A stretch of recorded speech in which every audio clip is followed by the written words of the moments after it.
अधिवेशनातल्या दांडी बहादर मंत्र्यांना मुख्यमंत्र्यांची तंबी। मंत्र्यांच्या अनुपस्थितीमुळे सभागृहाचं कामकाज स्थगित झाल्यास खपवून घेणार नाही। मुख्यमंत्री देवेंद्र फडणवीसांचा मंत्र्यांना गर्भित इशारा। अधिवेशनात भाजप आमदारांना बायोमेट्रिक हजेरी बंधनकारक। प्रदेशाध्यक्ष रवींद्र चव्हाणांचा निर्णय। भाजपचे आमदार मंत्री किती वेळ सभागृहातल्या कामकाजात सहभागी झालेत याची नोंद घेणार। विधान परिषदेत भाजप आमदारांची संख्या वाढली। नवीन 11 आमदारांची भर पडल्यानं संख्या 35 वर। राज्यपाल नियुक्त 5 आमदारांपैकी 3 जागा भाजपच्या वाट्याला येण्याची शक्यता। पावसाळी अधिवेशनाचा आज दुसरा दिवस। शेतकऱ्यांच्या प्रश्नांवरून विरोधक आक्रमक होण्याची शक्यता। मुस्लिम महिलांच्या तोंडी तलाक संदर्भात देवयानी फरांदे लक्षवेधी मांडणार, तर चंद्रपूरमधल्या वाघांच्या हल्ल्यासंदर्भात सुद्धा चर्चा होणार। भाजपा खासदार आणि आमदारांची बैठक संपन्न। मुख्यमंत्री फडणवीसांच्या उपस्थितीत बैठक। संघटनात्मक चर्चेसोबतच एसआयआर संदर्भात बैठकीत चर्चा। शिवसेना खासदारांच्या बाबतीत दुसरा मोठा पक्ष। शिंदेंचा भाजपला सूचक इशारा।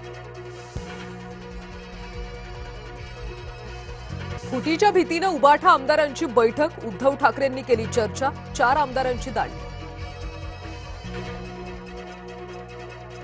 नागपूरमध्ये हॉस्पिटलमध्ये डॉक्टर मृतावस्थेत आढळल्यानं खळबळ। डॉक्टर ईश्वरचंद्र चांदेवार खासगी हॉस्पिटलमध्ये वैद्यकीय अधिकारी म्हणून कार्यरत। घटनास्थळी बधिरीकरणाचे इंजेक्शन, आत्महत्येची शक्यता। पाण्यासाठी दाद मागावी लागणं हे दुर्दैवी। पाणी टंचाईवरून हायकोर्टानं सरकारला खडसावलं। पाणी उपलब्ध करून देणं हे सरकारचं कर्तव्य असल्याचं केलं नमूद। मुंबईसह उपनगरांमध्ये पावसाची हजेरी। दादर, वरळी, सीएसएमटी परिसरात पाऊस। वातावरणात गारवा आल्यानं मुंबईकर सुखावले।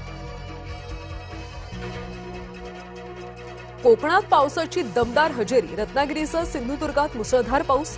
सिंधुदुर्ग जिल्ह्याला पुढचे 4 दिवस येलो अलर्ट। नाशिक जिल्ह्यातल्या चांदवडला मुसळधार पावसानं झोडपलं। अनेक ठिकाणी पाणी साचलं। रस्त्यांना नाल्यांचं स्वरूप। नाल्यामध्ये कचरा टाकणं, अतिक्रमण करणं भोवणार। गुन्हा दाखल करण्याचा नागपूर महापालिकेचा निर्णय। उत्तर प्रदेशमधल्या लखनौमधल्या कोचिंगला आग। आगीमध्ये 15 विद्यार्थ्यांचा मृत्यू।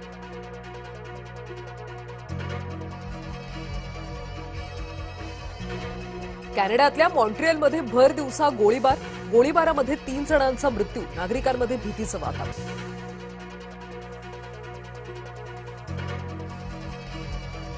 इराण होर्मुझची सामुद्रधुनी उघडणार। दररोज 20 लाख बॅरल तेल विकणार। पहिल्या फेरीतल्या चर्चेनंतर ट्रम्प यांची ऑफर। इंग्लंडच्या पंतप्रधानांचा राजीनामा। कीर स्टारमर यांचा नेतेपदाचा राजीनामा। 10 वर्षात 6व्या पंतप्रधानांचा कार्यकाळ अपूर्णच।